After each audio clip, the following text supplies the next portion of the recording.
lucky to make it all the way back without doing too much damage to that car. A close competition for 8th place. And certainly Scott Goodyear will have to be somewhat aware of doing any further damage to the car and taking it totally out of the fight. Look at this. Look at this. They're on the grass. They're boxing. It's a boxing match. Now watch what happens here. Cheever tries to come down the inside. Oh, there's contact. Oh, one wheel. Then he takes the front wing off. And that's what punctured the left rear tire of Scott Goodyear. So both cars virtually out of contention because of that over-anxious or over-aggressive move by themselves. But going into 5 there, Scott Goodyear was having none of that bump and run tactic as he just slammed the door across the front of Cheever. Now Emerson Fittipaldi closing up on the back end of 5th place, Ari Luyendyk. Fittipaldi looking for any point that he can garner toward a potential championship.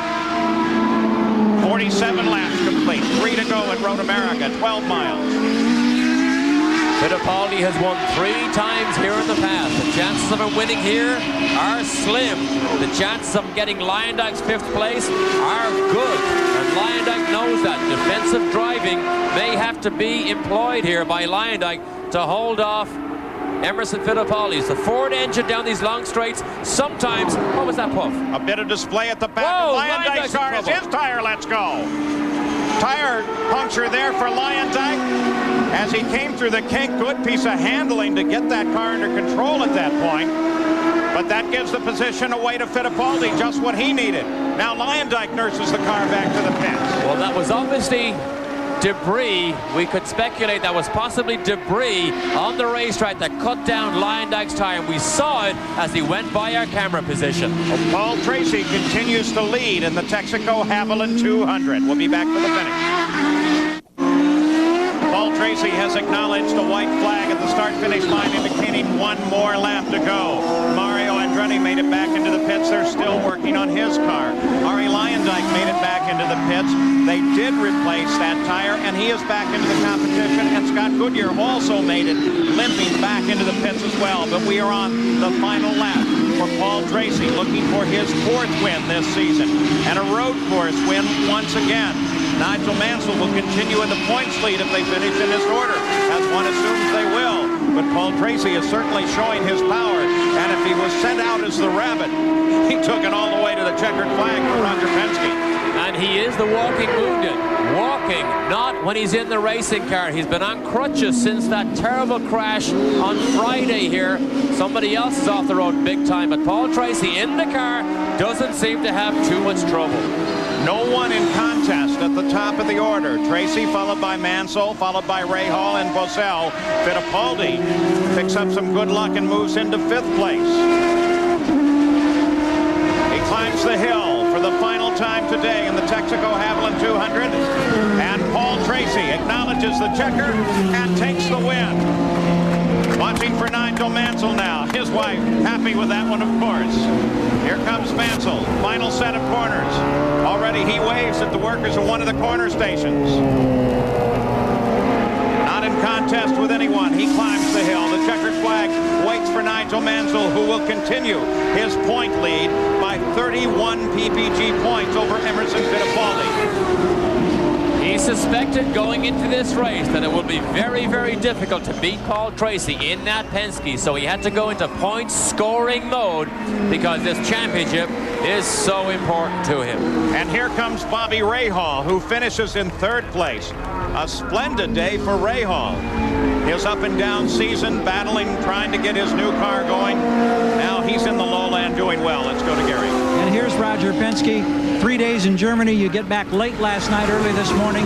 You see Paul Tracy drive to victory. Tell us about the maturation of this young man that you've had your eye on. Well, I think it was a great job, Jerry. You know, he had the accident. I wasn't here on Friday, but he came back, jumped in the backup car, and was able to really command it all through the weekend. I guess it showed that our cars can run on long straightaways with the Chevy motors, which is I'm glad to see, and Paul did an outstanding job. And it really tightens things up a little bit here in this championship chase, doesn't it? Well, it's going to be down to who finishes. I think that's one of the things that Emerson and Paul both have to do is finish every one of these races, so it's anybody's race right now. But again, we still got to catch Mansell. Congratulations, Roger. Thanks. On the way to victory lane, Paul.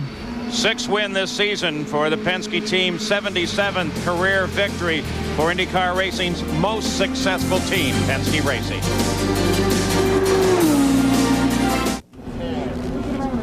Paul Tracy scores his 4th IndyCar victory, all on road courses. This is his first win on a natural terrain road course at the beautiful Road America. Well, Paul Tracy taking the victory for Roger Penske. Let's go to Gary. Well, the unbuckling process begins down here. They unwind some tape, they disconnect some hoses, and Paul Tracy, it's going to be interesting to see just how physically he's feeling because of that terrific crash that he endured on Friday morning. But does he get the job done? He's kind of gingerly lifting himself up here now, Paul, and the crew's here to help him out of the car. He was on crutches for about 36 hours or so. He's going to sit here on the suspension. We'll all try to gather our collective breaths, and we'll reach down here, and as he peels off the gloves and as soon as that helmet comes off, we'll get some comments here from Paul Tracy. Victory number 4 this season, and perhaps under the toughest of conditions. Paul, congratulations. Tell us, how tough was it today for you, because we know you were hurting. Well, it was pretty tough. It was a pretty long race, and I had a good, just tried to keep a good consistent pace, and I have my foot wrapped up and the circulation's cut off, so I want to get this bandage off as soon as I can. We're working down here in this right ankle where there's bruises, and they're going to cut through the tape right now. How difficult was it to brake and to work on the throttle under these conditions? It was getting pretty tough near the end. My foot had gone to sleep, so it was real tender on the ball of my foot, but we just had it. We built up a big lead because of the pit stops, and we were able to get in and out quick. And I think that's what I was able to just take it easy the last 10 or 12 laps and just really just coast along. Well, you astounded your crew by getting the pole. You've astounded us all with this performance. Congratulations. Thanks. All right, Jan? I'm sorry, we'll go back to Paul. And Paul Tracy into the Yamaha winner's circle. We continue talking with the top finishers. Let's go to Jan Bikas. Hi, we're standing by with Nigel Mansell. 2nd place for you today, Nigel. A very good run. He gets the congratulations from Paul Newman. Not quite enough, though. Paul Tracy was really running like a rabbit. Yeah, I mean, the Penske car was just working fabulous today. You could see on the opening lap. He just shut away, didn't he, and had his own race. He drove great. I drove as hard as I could, and I'm just thrilled that a Ford-powered Lola with the great sponsors that we have we come in second, because second place, 18 points, is very valuable and it adds to our tally, and I'm just thinking of the championship. But Penske's are going to be tough to try and beat for the end of the year. Nigel Mansell happy with his point lead for the moment. Paul? And continues to be dominant. Inventive people here in the Indy cars, aren't they? Yep, that's the one that wins. You've got it. More from Road America in just a moment. Unofficial for the next few minutes, but it seems certain Paul Tracy takes the win here as it begins to cloud up at Road America, and there is some light showering. Nigel Mansell maintains his points lead, coming in second, followed by Rahal, Boesel. Fittipaldi picks up some luck at the finish, and look at Eddie Cheever as he comes home in 6th. Then Brayton, Lyondike, after having to limp the car into the pits. Teo Fabi, Scott Goodyear with his problems. Christian Danner with an excellent run, as well as for Willie T. Ribbs. Matsushita, Lazier, Griard, Bentley, Mario Andretti, the end of the race, falling out and falling backwards. The same thing occurs for Mike Groff. The rest of the order with Buell, Gordon falling well back, Johansson, Till, Guerrero, Mark Smith. The rest of the final standings, these are all cars that were out fairly early in the going of the race. And Adrian Fernandez, the good news is he was not seriously injured, only bruised in that accident very early on against the barrier. So now let's go back down to some of the celebrations. Jan Bikas is with Bobby Rahal. Well, Bobby Rahal is just about to make his way to the podium. A 3rd place finish for you. Nice run. Thank you. It's been a long time for us to be on the podium this year. I think with Long Beach in April, and it's been a real uphill battle for us since Indianapolis, but the car's starting to come right. We're starting to get a good feel for it, and we need to start a little bit further up the grid so we can stay with Nigel, but we had to fight our way through about 5 or 6 guys, and it was a fun race for me and a good finish for us. Thank you, Bobby. Thank you. Let's check in with Gary. Well, here's Raul Boesel. He finishes 4th, and I'm sure that helps a little bit to ease the frustration of the last event at Loudon when you were competitive but got knocked out there on the backstretch. What kind of a day for you, Raul? No, I think it was pretty good. My Duracell Lola run perfect. I think one of the fastest car there. We got out of sequence a little bit on the first pit stop. Where that was part of our strategy. We thought would pay off at the end of the race. But didn't quite work out the way we thought it would be. But we get the momentum back again. We get some points, and that's is good. So the team go with a lot of more motivation to Vancouver, and we're behind that first win, and we get close and close.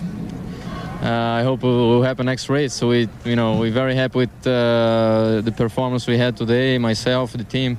Everything works according with our plan. You said you thought you were fast. The records indicate that you were within 2/10 of Mansell's fastest laps during the course of this race today. So that Lola really was working well. Yeah, my car was absolutely perfect, good in traffic, especially on the fast corners where it's difficult to stay behind another car. But I enjoy very much all day long, and I thought it would be on the podium today, but we just keep working for next one. We know one of these days you're going to win one of these rascals, and I sure hope we're there when that opportunity comes, because we want to see that smile. I want to see it too. All right, Raul. Thank Good you. job. Thanks. Paul? Raul has registered top 10 finishes in 10 of 12 races this year. The other ones, he just didn't finish. Paul Tracy's car quiet now. We take a look at the points. Mansell still well in front, but Fittipaldi's still within striking distance. He is, but really the day belongs to Paul Tracy. He endeared himself to that crew so much by arriving on crutches, jumping into this other car and running so fast.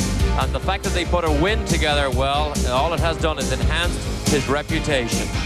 We still have a wonderful battle for the championship in the IndyCars as they look ahead to next week in Vancouver. Today's coverage from Road America has been brought to you by Valvoline. People who know use Valvoline. And by Budweiser, the king of beers with that fresh, pure, natural taste. Nothing beats a Bud.